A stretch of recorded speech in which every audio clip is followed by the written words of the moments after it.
सबसे बड़ी खबर राजनीतिक जगत से आ रही है। बस अब से थोड़ी देर में कांग्रेस के प्रवक्ता पवन खेड़ा की दिल्ली के द्वारका अदालत में पेशी होगी। असम पुलिस ने विमान से उतारकर दिल्ली एयरपोर्ट से पवन खेड़ा को गिरफ्तार कर लिया है।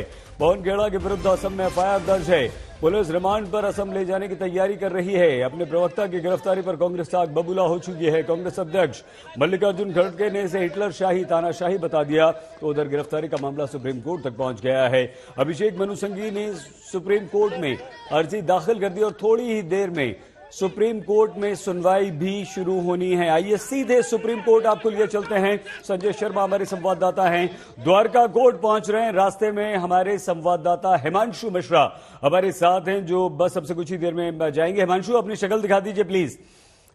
हिमांशु हमारे साथ हैं, देखिए हिमांशु भी आ गए हैं। संजय, क्या सुनवाई शुरू हो चुकी है या अभी हमें इंतजार करना होगा? और कांग्रेस ने क्या कहते हुए सुप्रीम कोर्ट में ये अर्जी डाली है? मैं अपने दर्शकों को बता दूं कि सुनवाई शुरू हो चुकी है और इसमें अभिषेक मनु सिंघवी इसमें आर्गुमेंट कर रहे हैं और उनका यह कहना है, अभी उन्होंने केस के बारे में बताया है और उन्होंने ये बताया कि इन धाराओं के तहत लखनऊ, वाराणसी और असम में मामले दर्ज किए गए हैं, जिसके मामले में असम पुलिस ने पवन खेड़ा को हवाई अड्डे पर गिरफ्तार किया है और उन्हें द्वारका कोर्ट में पेश किया जाना है। लिहाजा उनका ये कहना है कि उनके खिलाफ जो अलग अलग एफआईआर है उन्हें एक जगह किया जाए, एक जगह उनको सुनवाई की जाए। वो कहीं विदेश नहीं भागे जा रहे थे, वो देश में ही थे। ऐसे में उनकी गिरफ्तारी बिल्कुल उचित नहीं है। गिरफ्तारी के बगैर भी वो उनको निगरानी में रख सकते थे और लेकिन उन्हें कांग्रेस के अधिवेशन में, राष्ट्रीय अधिवेशन में हिस्सा लेने के पहले और उन्हें गिरफ्तार किया गया। हवाई अड्डे से, हवाई जहाज से गिरफ्तार किया गया है। लिहाजा अब वो ये बता रहे हैं कि कौन कौन सी धाराएं हैं और किन धाराओं में उनके खिलाफ मुकदमा दर्ज किया गया है। हम चला रहे हैं संजय, लगातार टीवी पे धाराएं चल रही हैं। धाराएं क्या है वो चल रही है। हम दोबारा आपके पास आएंगे, बने रहिए हमारे साथ। हमारे साथ हिमांशु मिश्रा भी हैं जो द्वारका अदालत की तरफ जा रहे हैं और द्वारका कोर्ट में पेश किया जा रहा है। बस अब से कुछ ही देर में पवन खेड़ा को, क्योंकि पवन खेड़ा को लेकर असम पुलिस द्वारका की तरफ जा रही है और हिमांशु उसे रास्ते में है। हिमांशु बताइए क्या जानकारी मिल पाई अभी तक?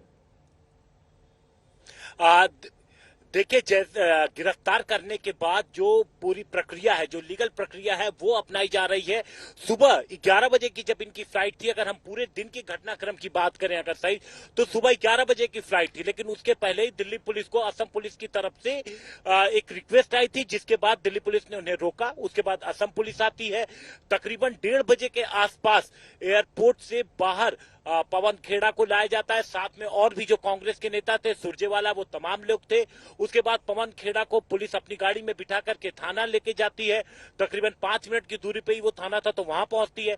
1 घंटे तक थाने के अंदर पवन खेड़ा रहते हैं, साथ में सुरजेवाला भी रहते हैं। सुरजेवाला जब बाहर निकले तो उन्होंने मीडिया से बात भी की थी, उन्होंने हमारे सवालों के जवाब भी दिए थे, लेकिन पवन खेड़ा से हम बात नहीं कर पाए क्योंकि शहीद उनके चारों तरफ इस तरीके का सुरक्षा घेरा बनाया गया था, इतनी पुलिस मौजूद थी कि हम पवन खेड़ा तक नहीं पहुंच पाए।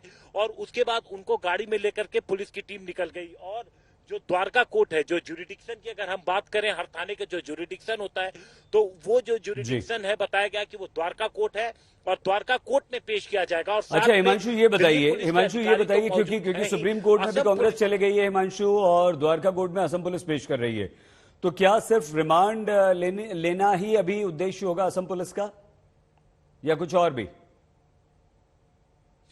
जी बिल्कुल। देखिए, जो असम पुलिस के सूत्रों की अगर हम बात करें तो उनकी कोशिश है कि जिस पर्पस से वो यहाँ है, यानी कि जो गिरफ्तारी करे, कोर्ट में पेश करें और फिर प्रोडक्शन वारंट पे वो अपने साथ पवन खेड़ा को लेकर के जाएं। सुप्रीम कोर्ट में जो कुछ चल रहा है उसके बारे में जब हमने यहाँ पर जो अधिकारी आए थे, हमने उनसे बात करने की कोशिश की तो उन्होंने उस पे बारे में पूरी तरीके से अनभिज्ञता जताई। तो यहाँ पर अब ये देखना होगा कि किस तरीके की कार्रवाई यहाँ पर पुलिस आगे करती है और क्या कुछ सुप्रीम कोर्ट से निकल करके आता है। जो पुलिस अपना जो लीगल प्रोसेस है, जो इन्वेस्टिगेटिव ऑफिसर है, जो आईओ है केस का, जिसने एफआईआर दर्ज की है, वो अपने लीगल प्रोसीजर को लेकर के आगे बढ़ रहा है और वहीं दूसरी तरफ कांग्रेस पार्टी सुप्रीम कोर्ट पहुंची है। तो अब ये देखना है कि जो आईओ अपना काम कर रहा है वो उसमें किस तरीके से वो आगे अपने इस केस को लेकर के बढ़ पाता है, क्योंकि उसने जो प्रक्रिया होती है उसके तहत वो पहले कोर्ट में पेश करेगा। तो कोर्ट में जो पेश करना है उसको लेकर के वो अभी द्वारका कोर्ट जाएंगे और द्वारका कोर्ट में पेश करेंगे। ठीक है जी सही। क्योंकि सुप्रीम कोर्ट में कांग्रेस ने भी अर्जी डाल दी है और वहां पर भी सुनवाई शुरू हो गई है। संजय वहां पर मौजूद हैं। संजय, एक तो असम पुलिस अब रिमांड पर लेने के लिए द्वारका कोर्ट जा रही है, इधर सुप्रीम कोर्ट में सुनवाई हो गई है, तो अब होगा क्या? सुप्रीम कोर्ट में क्या होगा? सुप्रीम कोर्ट की ही चलेगी, चूंकि सुप्रीम कोर्ट इसमें क्या कहता है वो देखना होगा। अभी अभिषेक मनु सिंघवी ये बता रहे हैं कि प्रेस कॉन्फ्रेंस में पवन खेड़ा ने जो कमेंट किया था उसमें वो गलती से उन्होंने नरेंद्र दामोदर दास मोदी की जगह नरेंद्र गौतम दास मोदी ऐसा बताया था। लेकिन संजय, कहीं भी एफआईआर में ये बात तो है ही नहीं। उन्होंने माफी भी मांग ली थी। संजय ये तो कांग्रेस के एफआईआर की प्रवक्ता बात नहीं कर रहा मैं ये बता रहा हूं कि जो जी बताइए प्लीज। जो सुप्रीम कोर्ट को कांग्रेस के प्रवक्ता यानी पवन खेड़ा के वकील बता रहे हैं, मैं वो जानकारी अपने दर्शकों के साथ शेयर कर रहा हूं।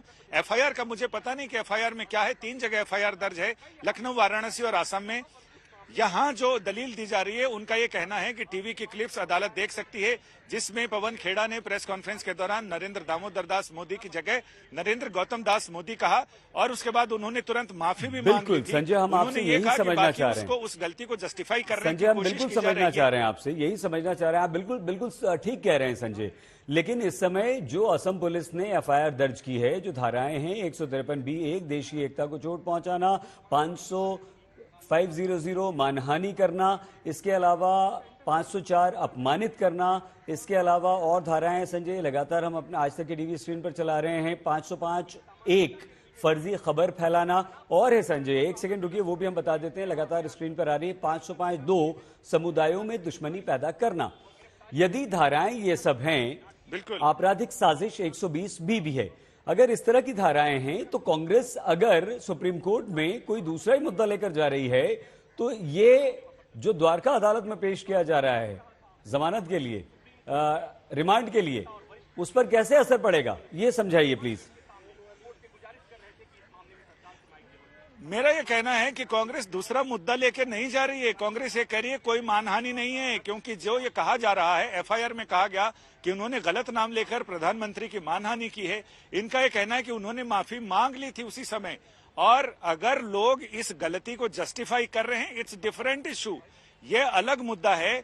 लेकिन इसमें इनका ये कहना है कि उनका मकसद मानहानि करना नहीं था, it was just slip of tongue, ये जबान फिसलना था जिसकी वजह से ऐसा हुआ है और उसका तिल का ताड़ बना दिया गया। हमारे नेता को गिरफ्तार कर लिया गया, हवा एयरपोर्ट से गिरफ्तार किया गया और यहां तक कि ये कहा नहीं गया, लेकिन अब तक जो चर्चा चल रही थी उसमें ये कंफ्यूजन था कि क्या उन्हें पटियाला हाउस अदालत लाया जाएगा या द्वारका कोर्ट, क्योंकि पुलिस अधिकारियों ने बताया कि आईजीआई एयरपोर्ट इंटरनेशनल हवाई अड्डा पटियाला हाउस के ज्यूरिसडिक्शन में है और जो डोमेस्टिक एयरपोर्ट है वो द्वारका कोर्ट के ज्यूरिसडिक्शन में है। तो द्वारका कोर्ट उनको ले जाया जा रहा है और ऐसे में कांग्रेस की तरफ से उनकी जो याचिका है, पवन खेड़ा की तरफ से जो याचिका दायर की गई है, उसमें अभिषेक मनु सिंघवी वहां पर बहस कर रहे हैं